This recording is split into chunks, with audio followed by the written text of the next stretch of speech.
And welcome back. It's now 8 minutes away from 7 o'clock, and as promised before the break, we're sitting down to talk about a Mexican tradition. The celebration of the Three Kings, Day of the Three Kings, or Dia de los Reyes Magos. Los Reyes Magos, exactly. And joining us for this conversation, we have the Counselor for Press and Legal Affairs from the Embassy of Mexico, Hugo Juarez Carrillo. Good morning. Good morning, how are you? Happy New Year. Happy New Year to you too. And thank you for joining us this morning. Thank you for the invitation. Now, this is not a celebration that a lot of people in Belize know about. Yes. So let's talk a little bit about the history and how it is celebrated in Mexico even today. Of course. This is a Christian celebration, a Catholic celebration that was brought by the priests to Mexico in the 16th century. And as almost everything in Mexico, it was mixed with the local traditions. And actually, we have something similar to Spain, that we received the Three Kings, the Los Reyes Magos, we call them. In the old time, a magician, a mago, was a kind of a savant, a person very, very smart that knew about a lot of things. The tradition says that it was a black guy, a white guy, and a Arabic guy that came, to celebrate the coming of the Son of God, of Jesus, in the Christian tradition. And they brought gold, mirror, and I don't know the name. Frankincense and myrrh. Yes, exactly. Yeah. And in Mexico, what we did is we get this, and the Spaniard way of celebrating Christmas, that is receiving some kind of gifts, presents for the kids, especially for the kids, that used to put their shoe with a little of paja, how do you call it in English? The thing that eat the animals, some kind of vegetable. And then at night, the Three Kings will come with presents, and the animals, because they were in a horse, in an elephant, and in a camel. Horse, then, camel, and yes, elephant, they ate this kind of green thing and left a small present. In Mexico, you used to have, this was the great day for the kids. Yeah. And unfortunately, we could say, Anglo-Saxon tradition of Santa Claus is gaining terrain for several. So there was no Santa Claus. Instead, it was the bigger celebration used to be. Santa Claus is a very Nordic thing that Spaniards didn't celebrate. But you have to remember that we are just south of the United States, that is the largest Anglo-Saxon country in the world. And we have adopted in Mexico this Santa Claus tradition. And it looks like the Three Kings celebration faded. Actually, in Mexico City is where, in the central part of Mexico, is where you celebrate the most the coming of the Three Kings. And for many years, the presents were given to the children in the January the 6th, not on in December the 25th. And but anyways, this is a tradition. So now what happens? They get presents twice? Well, so it depends on the families. Yeah. Sometimes the families used to give a present in December and give clothing and candies in January. But now, you can say that it can be both. Yeah. And you are very lucky if you're a kid and you receive candies and presents both times. What is the traditional way of celebrating? Even though a lot of the tradition, as you're saying, is not as strong as it used to be. What are some of the things that are tied to the celebration of Reyes? Well, something that we keep very hard is the cutting of the rosca de Reyes. It's a cake, like a big donut. That is prepared especially for this time. It's round, there it is, Yes, it's like that one, bread, exactly. Yes. You can see it has dry fruit, and generally inside of the rosca there is a little figurine. Baby. Yes, that represents this one. This represents Jesus Christ when he was a little kid. When you, I don't know if this is used in Spain, but in Mexico, this is the way we do it. You cut your own piece of the cake. Okay. And if you get it there inside, then you have an obligation to bring the tamales. Another party, exactly, to bring the tamales on February the 2nd, El Día de la Candelaria, and tamales and atole. This is the way we mixed both traditions. The Mexican, or keep the party going, obviously. of course, yes. I don't know if you saw these things, but in Mexico we have a popular thing of thinking and saying that we start celebrating Christmas on December the 12th with the party we prepare for the Virgin of Guadalupe, and we finish on January the 6th. This is the longest period of party in the world, you could say. But we keep in the party till February the 2nd, obviously.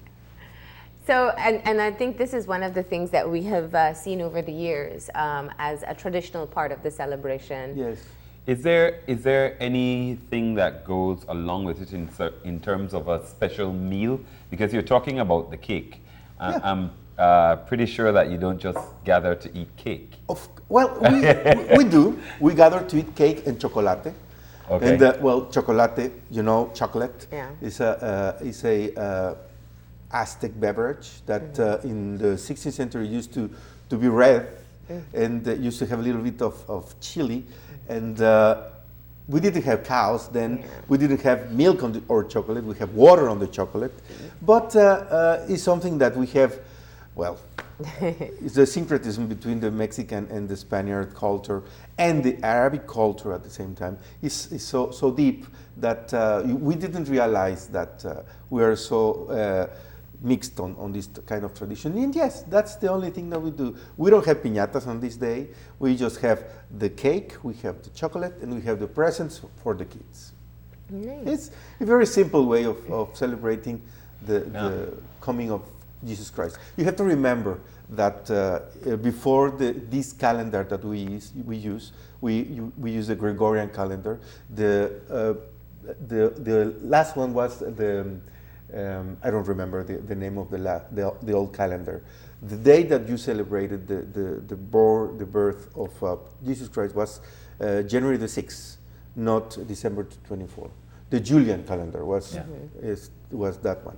Then it's a very logical thing of celebrating in a very humble way the coming of Jesus Christ in the Christian tradition.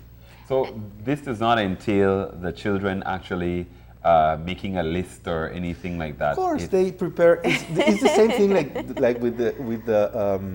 I want to be Mexican today.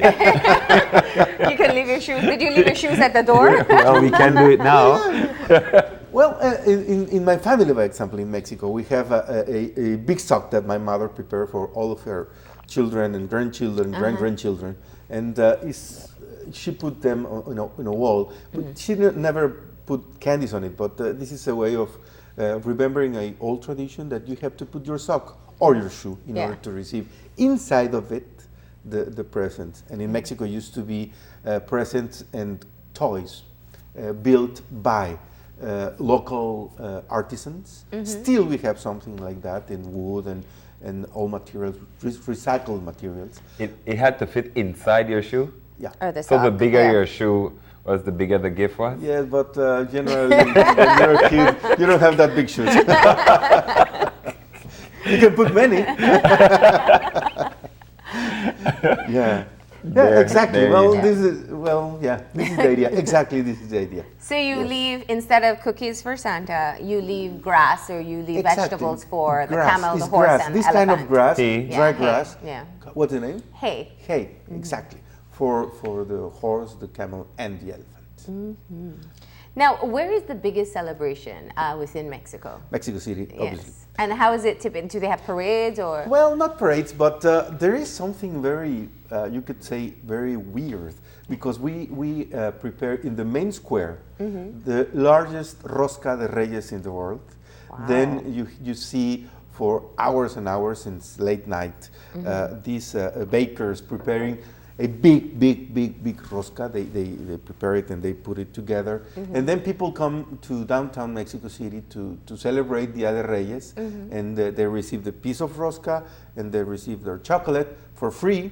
The government of the city prepares this kind of celebration. And you can see all over the place 3 people dressed like the Reyes Magos, and the people used to take pictures with them and give them their little letters saying what they want for Dia de Reyes. Yeah.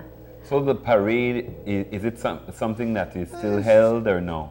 In Mexico City, it's not exactly a parade. It's in just many getting together and places, eating for example, in the Alameda or in the Zócalo or in Coyoacán, in the main square in Coyoacán, you see this kind of people dressed, and you take the picture, and maybe they're going to charge you for the picture, but and the kids are very happy because they know that at night they will have again a present.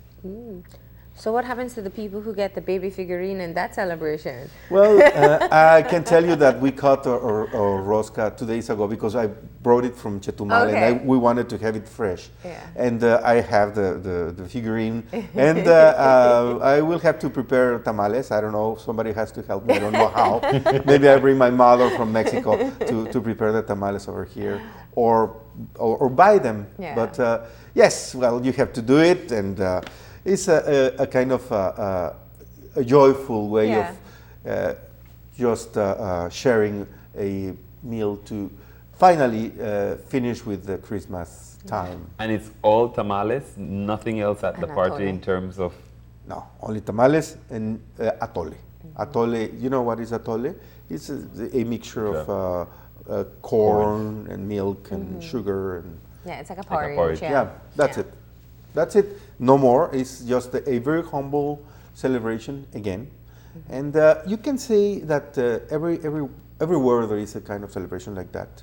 I can tell you that in the central offices of the Ministry of Foreign Affairs, there is a big breakfast only with tamales and atole and chocolate for today, where everybody participates. Actually, we have right now our annual meeting of ambassadors and consul generals with the minister, and they visit the president, and they all the personnel of the ministry mix together in order to celebrate this day in a very joyful way, very humble, very simple, but very felt by a lot of people. Well, it's very interesting. And the tradition goes strong in most places. Yeah, it's something. The cutting of the rosca is something that we will keep. Yeah. But the truth is that the Santa Claus tradition has gained terrain in order to have that time at the time when you receive presents, and if you behave well during the year as a children and as an adult, you will receive something. You have to pray, you have to be good boy or good girl, and if you behave during the year, you will have your presents. But it's gaining terrain, this other tradition of the same celebration of the Christians, that we are celebrating the coming of Jesus Christ. Does it also include mass attendance? No. No, not not the day of the Reyes Magos. In the day of, a lot of people used to go what we call to Misa de Gallo. There is a very early or late mass around midnight, and a lot of Catholics do that in Mexico, especially in the western part of Mexico, where religious tradition is stronger. All right. I think William is interested in keeping the Reyes tradition going here. He might be missing his shoes by the next segment. Unfortunately, I didn't have the chance of bringing a big rosca. That would be very interesting to share with you guys. See who would bring the tamales. Well, I will. You're already having to get tamales. Well, so. February the 2nd, you are invited to the Institute of Mexico, and we will have tamales. and by me. All